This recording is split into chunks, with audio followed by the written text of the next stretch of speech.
Have you been thinking that surely there's a deep answer for why my child is having attentional difficulties or reading challenges or other learning challenges? And it just seems like there's something more than the answers that you have been getting up there and you've been looking for what that could be.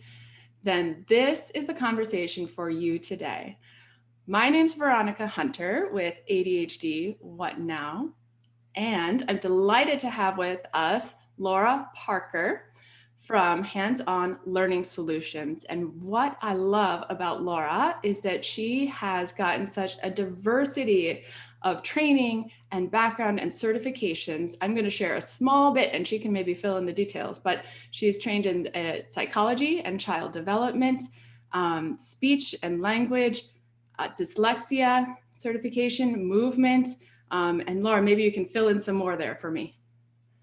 I've kind of run the gamut and sampled quite a few areas because I found it was necessary to help my own child. Yeah, on your website, you had alluded to that for your own child, that you kept on digging until you felt like you had really gotten to the bottom of the answer. And as a result, you came up with this whole person integrated approach and then formed your practice after that. Can you go into a bit more about that? I ended up with a child that had a long list of diagnoses, a long list of challenges. And I found that most of the practitioners that we worked with were having a difficulty making improvements for him. So with my background in psychology, and I used to be a public school teacher, so I have an educational background, I decided to try and put a program together for him to try and get him to be able to be an independent adult that could be successful. The process took about 10 years, and I read every book, I turned every stone over, I took every class I could, and learned more and more. And over time, I started realizing that there was a hierarchy of different kinds of skills that come into play to make us a functional adult. When I started applying those theories and activities in the order of development, huge changes started happening. As a teacher, I knew some of these changes should not be possible, and yet they were.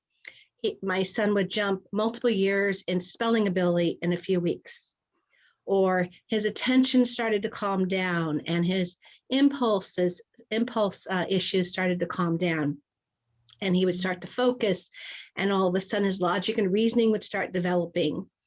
And I had so much success with it, just myself and my son, that doctors and people in my community started noticing the changes and started asking me if I could help their children. So I started off helping others and kind of putting it together along the way. Amazing. So can you share one of the stories then? Now you've been in practice for how long? The company, our center has been open for 14 years now. Mm-hmm. And so that represents hundreds of children, I presume. Yeah, it does. Can you share, if you can bring to memory a story of one of those children and like what it was like before to what happened after, or what their process, I guess, if that's the right word, was like, and what happened afterwards? So I'll give an example of a young man. He was about 12 or 13.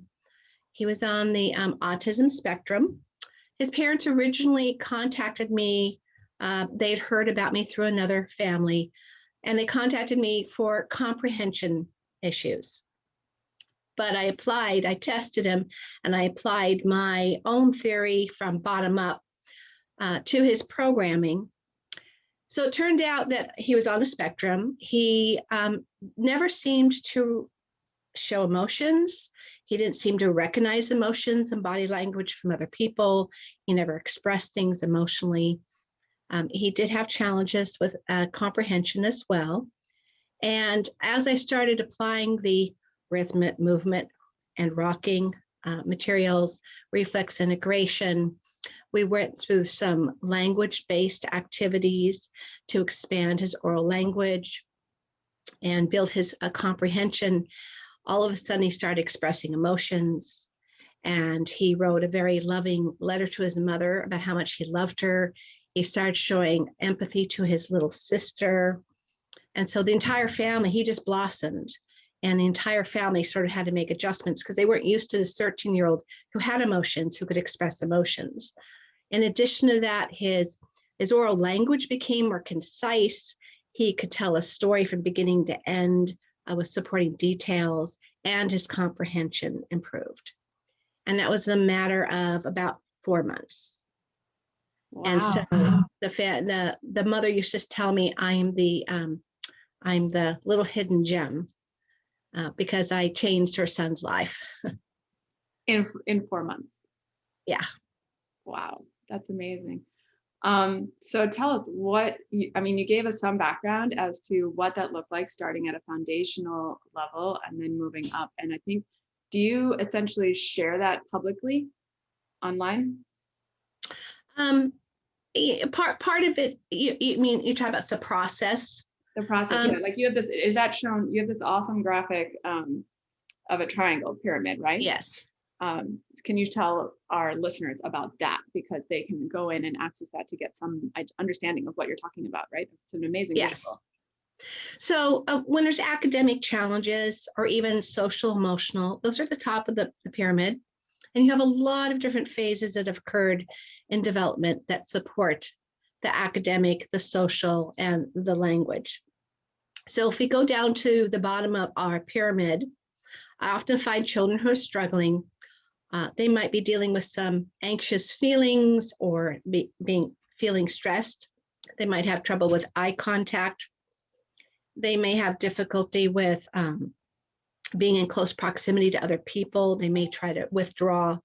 And you'll find a lot of those behaviors embedded in the early primitive reflexes, which are pre-pattern movement-based patterns stored in your brainstem. They begin to develop the 7th week of gestation, and they have a sequence to them.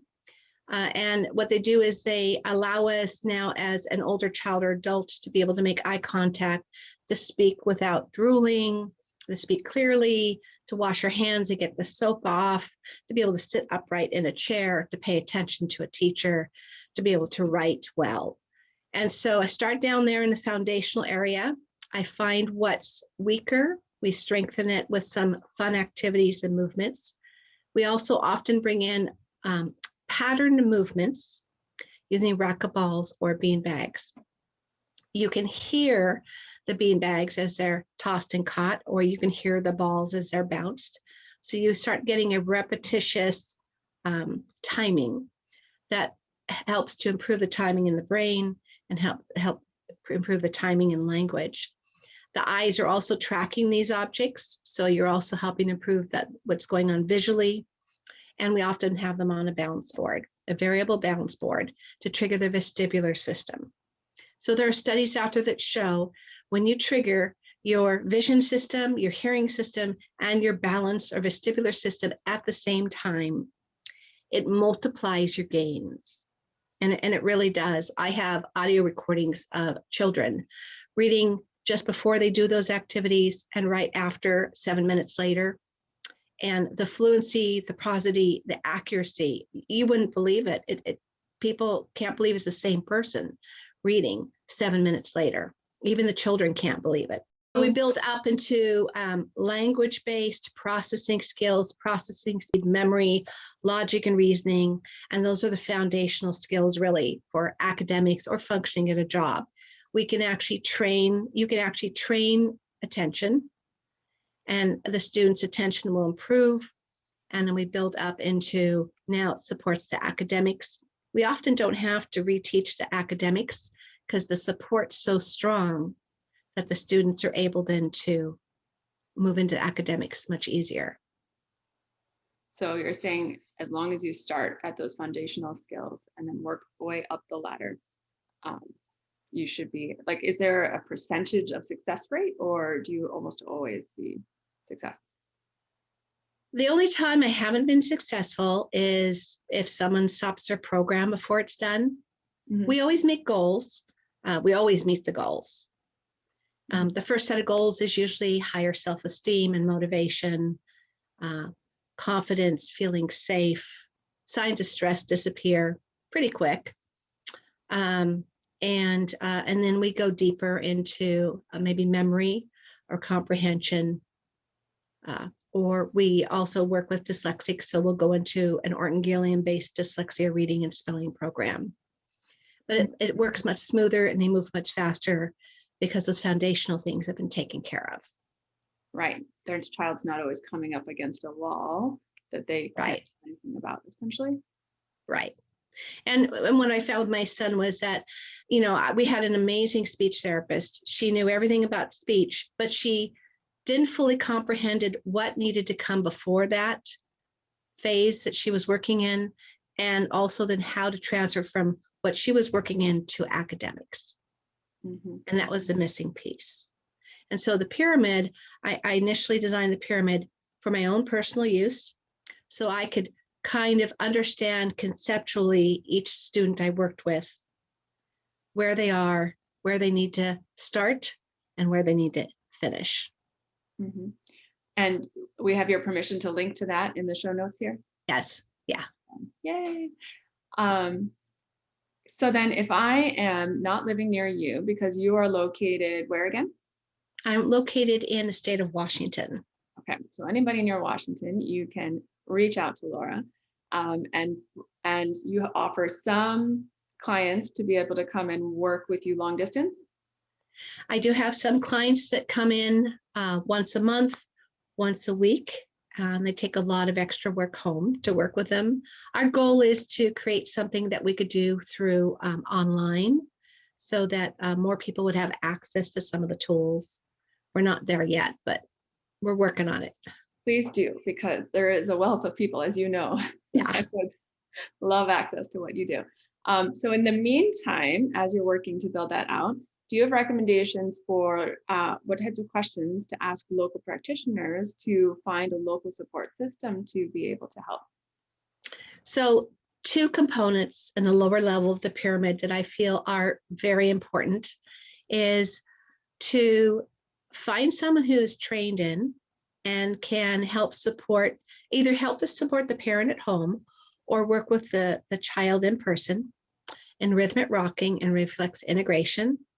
And there's also an online class that parents can sign up for on demand if they wish to work on that at home, which I highly recommend because it's something you can use for years. Mm-hmm.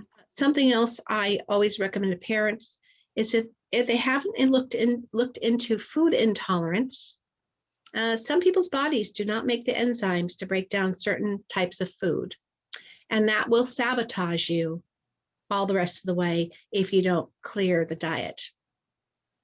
Next, after that, I want to look for someone who knows what processing skills are and knows how to work and strengthen them. Most people don't know what processing skills are. They've never heard of the term. And so it'd be very easy to find out if someone knows about that. In the processing skills, you can also train attention, and you can also train to decrease impulsive reactions. Can you explain just a little bit more what you mean about that? Because I'm thinking, if I go, like, who would I call, and what more would I ask? Just can you tell me about processing skills? Because as I think about it, if I call other people that I've worked with, they would say, oh, absolutely. So is there a follow-up question? I would start asking them to explain to me how they improve processing skills.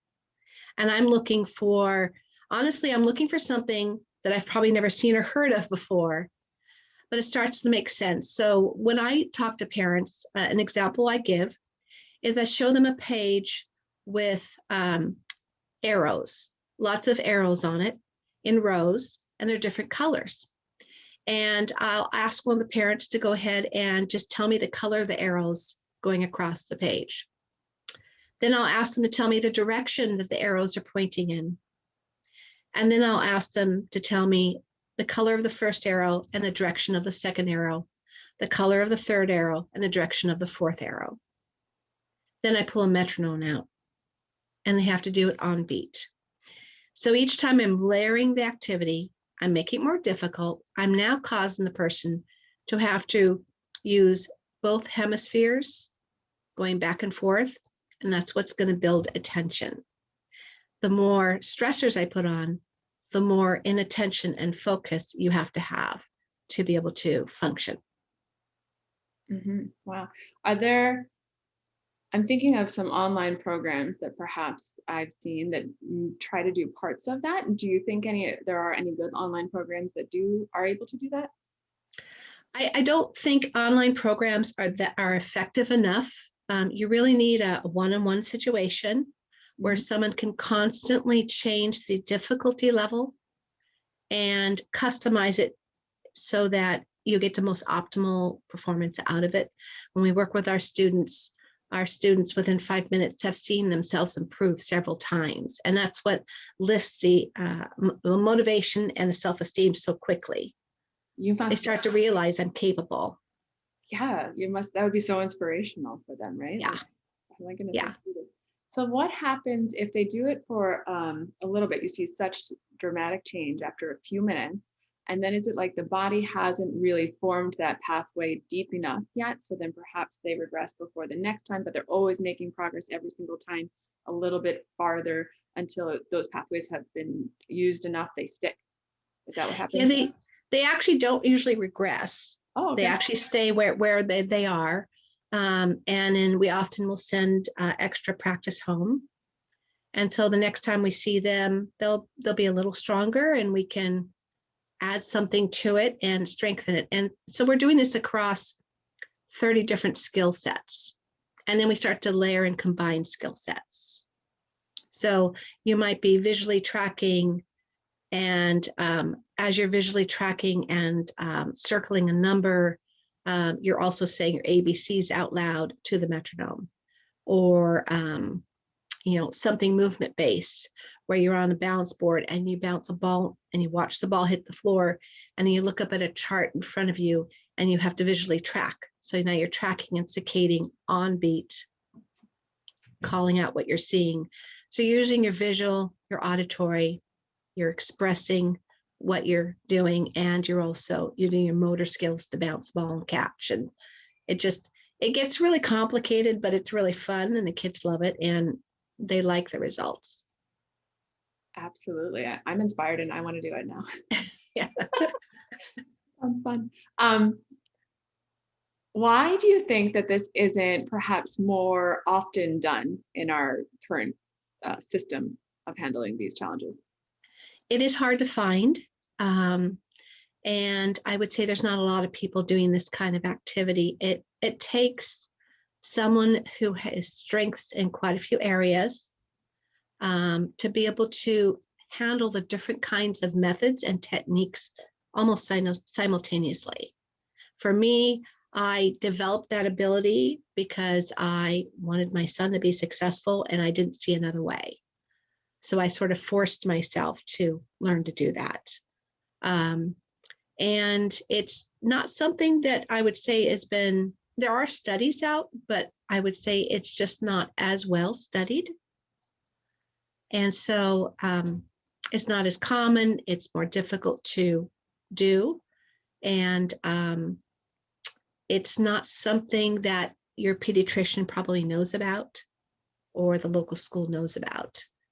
And so the word is just harder to spread. Mm-hmm. And I want to be a part of that, I guess, because I think these deep-rooted solutions, I mean, what a world of difference for the kids that you've worked with. You must have quite a, what's the feedback recommendation list, right? Like the parents that are just really delighted. We majority of our clients are from recommendations from local children's hospitals, pediatricians, schools, neighbors, friends, cousins. So there, at least in the area we're in, there's a lot of people talking about it. Amazing. You mentioned an online program for the movements. Can you share what that is? So it's a program called Brain and Sensory Foundations. The website's movethriveplay.com. But Move Play, yeah, I think so. And it's a great on-demand video, really great explanations, a lot of scientific background. The parents can watch and they can try some of the movements with their children. They can also correspond with the instructor to get feedback as to how it's going at home. I find those movements are, you've got to do them, especially if you have ADHD, a child with ADHD. It's really going to help calm that system down and help them slow down and start focusing. So just to recap, so that I can make sure I've got this right, the pyramid is essentially starting with those rhythmic movements, making sure that you've gotten any like biochemistry with food sensitivities or other functional testing, perhaps, or gut imbalances, all of those things kind of cleared up and out of the way too. And then moving up into what came next, because I know there was something before processing, right? Yeah, and the processing skills, memory, auditory processing, visual processing. Okay. Yes, and then it moves up into more language-based, social, and then academics. Just making that order available to everybody. I thank you so much for coming on to share that, because, or else I feel like we always are starting at the top and yes, hitting a wall. So that is huge. And thank you so much for sharing that. I know I've been starting to use the rhythmic movements in my family at home and starting to see some changes there too. So I'm delighted to continue and just appreciate your work and you're taking the time to share with us. Would you just share with everybody your website, and I will link it down below for sure. And thank you again. Yeah, that'd be great. It's www.hol-solutions.com. Awesome. And any last, no, I hate saying last words. I say that sometimes and I'm like, that's the wrong phrase. What else would you like to share as we conclude this conversation? For me, my biggest thing is there's always hope. And I just want to tell parents and kids, there's always hope. There's always hope for a better tomorrow. And you just don't give up. Don't give up before the miracle. Thank you for the positive message and the tools to be able to pursue and look into making a big difference for our kids. Thank you. Bye-bye.